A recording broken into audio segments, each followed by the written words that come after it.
El día de hoy nos encontramos con los empleados de la empresa RAR Constructores.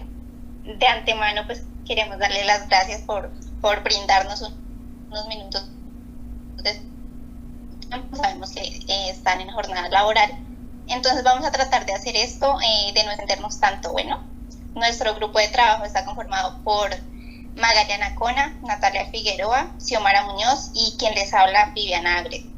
El día de hoy vamos a hablar sobre la estabilidad laboral, teniendo en cuenta lo que está estipulado en el Código Sustantivo del Trabajo. Vamos a empezar por definir qué es contrato de trabajo. En el artículo 22 del Código Sustantivo del Trabajo establece que el contrato de trabajo es un acuerdo de voluntades, por medio del cual una persona natural se obliga a prestar un servicio personal a favor de otra, que puede ser natural o jurídica, bajo su subordinación y a cambio de una remuneración salarial.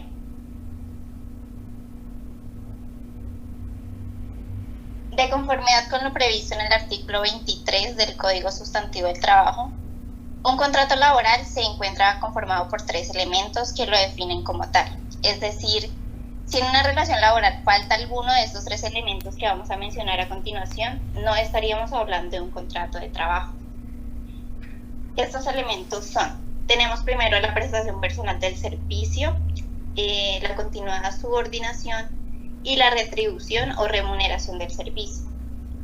Miremos en detalle cada uno de estos elementos. Primero, la prestación personal del servicio. Al respecto señala el artículo 23 del Código Sustantivo del Trabajo: la actividad personal del trabajador, es decir, realizada por sí mismo. Esto quiere decir que es el trabajador que personalmente debe realizar el trabajo contratado, de modo que la ejecución del trabajo no puede ser delegada a un tercero. Quien debe elaborar es la persona contratada. Nosotros como empleados no podemos decir, un ejemplo, mañana yo no quiero ir a trabajar o no puedo ir a trabajar, entonces voy a enviar a mi hermano, a mi primo a que me reemplacen, porque no estaríamos cumpliendo con estos 3 elementos. El segundo elemento, que es la continuada subordinación, este es el quid de la cuestión. La subordinación es el elemento que define como tal la existencia o no de un contrato de trabajo. Lo que dice la norma respecto a esto es que la continuada subordinación o dependencia del trabajador respecto del empleador que faculta a este para exigirle el cumplimiento de órdenes en cualquier momento, en cuanto al modo, tiempo, cantidad de trabajo e imponerle reglamentos, la cual debe mantenerse por todo el tiempo de duración del contrato. Todo esto sin que afecte el honor, la dignidad y los derechos mínimos del trabajador, en concordancia con los tratados o convenios internacionales que sobre derechos humanos relativos a la materia obliguen al país. Esta norma es clara en cuanto a lo que se entiende por subordinación, que no es otra que el deber del trabajador de acatar las instrucciones y órdenes que le dé el empleador, o en donde el trabajador no tiene autonomía ni libertad respecto al cómo y cuándo debe ejecutar el trabajo contratado. Un ejemplo de ellos es, digamos, que a mí me contraten, que yo sea aseadora y mi jefe me diga, bueno, sus obligaciones son tener limpia la oficina, tener todo en orden. Como tal, esas serían mis obligaciones. Yo no puedo decir, no me puedo dar como el gusto de decir, bueno, hoy voy a hacer aseo, mañana voy a ser la asistente de mi jefe y pasado mañana no voy a hacer nada, porque no estaría acatando las instrucciones de mi jefe y por lo tanto no habría una subordinación. El tercer elemento es la retribución o remuneración del servicio. Este es un elemento común a todo contrato bilateral y oneroso, donde por hacer algo se tiene derecho a una remuneración. La norma simplemente se refiere como un salario como retribución del servicio, que es el pago que se da como remuneración o contraprestación por la prestación personal del servicio. Si se configuran los 3 elementos del contrato de trabajo, la retribución que se haya pactado se considera salario, sin importar que las partes hayan llamado de otra forma. Esto pues es algo sencillo, simplemente a mí me contratan por prestar mis servicios, la persona que me contrate, la empresa que me contrate, me va a tener que pagar a mí, como por ejemplo ustedes fueron contratados para como asistentes administrativos, contadores, ayudantes de obra, en este caso la empresa RAR Constructores su representante legal, que en este caso es el ingeniero Robinson, les da a ustedes a cambio de sus servicios una remuneración, que es el sueldo, el dinero que reciben en esa mesa.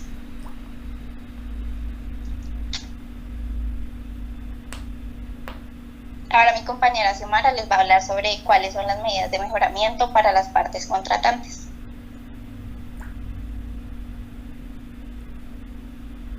Bueno, buenas tardes. Como consiguiente, les voy a exponer la siguiente pregunta. ¿Cuáles son las medidas de mejoramiento para las partes contratantes en atención a las condiciones de cada una? Bueno, estas permiten mejorar la condición de los contratos, dando la estabilidad del contratante y del contratado, priorizando las oportunidades de mejoramiento y establecer planes de beneficios mutuos. El artículo 57, obligaciones especiales del empleador, son obligaciones especiales del empleador, las cuales son 12. Empezando por la primera, sería poner a disposición de los trabajadores, salvo estipulación en contrario, los instrumentos adecuados y las materias primas necesarias para la realización de los trabajos. Segunda, procura a los trabajadores locales apropiados y elementos adecuados de protección contra enfermedades profesionales, en forma que se garantice razonablemente la seguridad y salud. Tercera, prestan inmediatamente los primeros auxilios en caso de accidente o de enfermedad. A este efecto, todo establecimiento, taller o fábrica que ocupe eventualmente más de 10 trabajadores deberá mantenerse lo necesario según reglamentación de las autoridades sanitarias. Cuarta, pagar la remuneración pactada en las condiciones, periodos y lugares convenidos. Quinta, guardar absoluto respeto a la dignidad personal del trabajador, a sus creencias y sentimientos.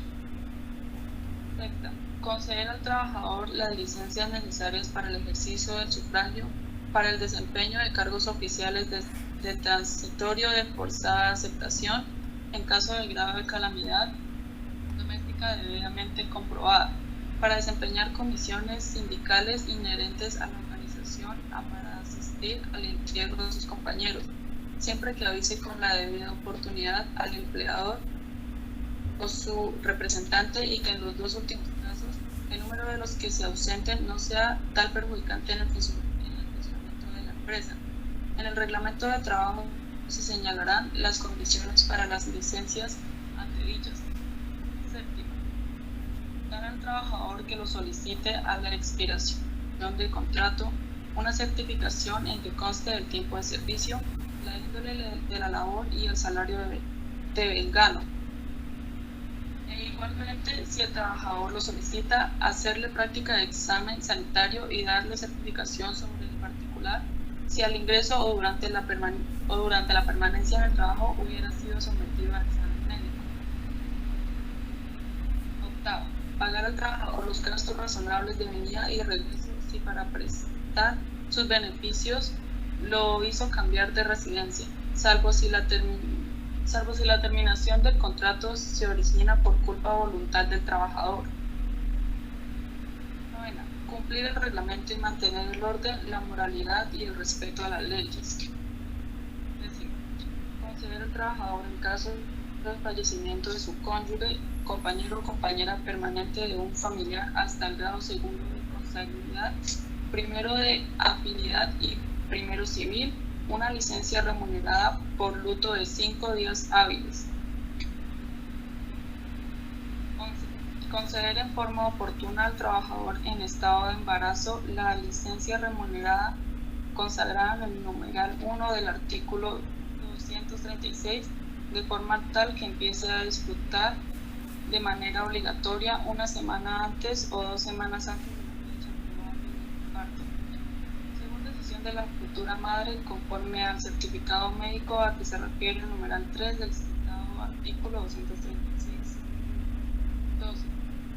Conceder la licencia de 10 días hábiles para el ciudadano de la niñez al padre, madre o quien detenga la custodia y cuidado personal de menores de edad que padezca una enfermedad terminal o cuando es clínico, severo derivado de un accidente grave y requiera un cuidado permanente o requiera cuidado paliativos para el contrato del dolor y otros síntomas.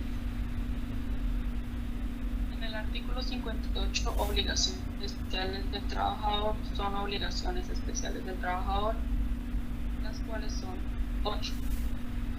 La primera sería realizar personalmente la labor en los términos estipulados, observar los preceptos del reglamento y acatar y cumplir las órdenes e instrucciones que de modo particular la impartan al empleador o sus representantes según el orden jerárquico establecido.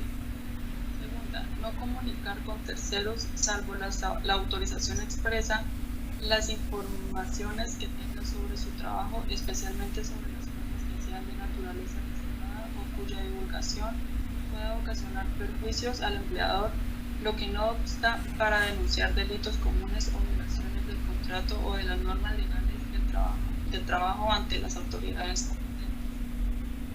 Tercera, conservar y restituir un buen estado salvo el deterioro natural, los instrumentos y útiles que le hayan sido facilitados y las materias primas sobrantes. Cuarta, guardar rigurosamente la moral en las relaciones con sus superiores y compañeros. Quinta, comunicar oportunamente al empleador las observaciones que estime conducentes a evitarles daño y perjuicios. Sexta, prestar la colaboración posible en casos de siniestros o de riesgos inminentes que afecten o amenacen las personas o cosas de la empresa o establecimiento. Séptima, observar las medidas preventivas higiénicas prescritas por el médico del patrono o por las autoridades del ramo. Octava, observar con suma diligencia y cuidado las instrucciones y órdenes preventivas de accidentes o de enfermedades profesionales.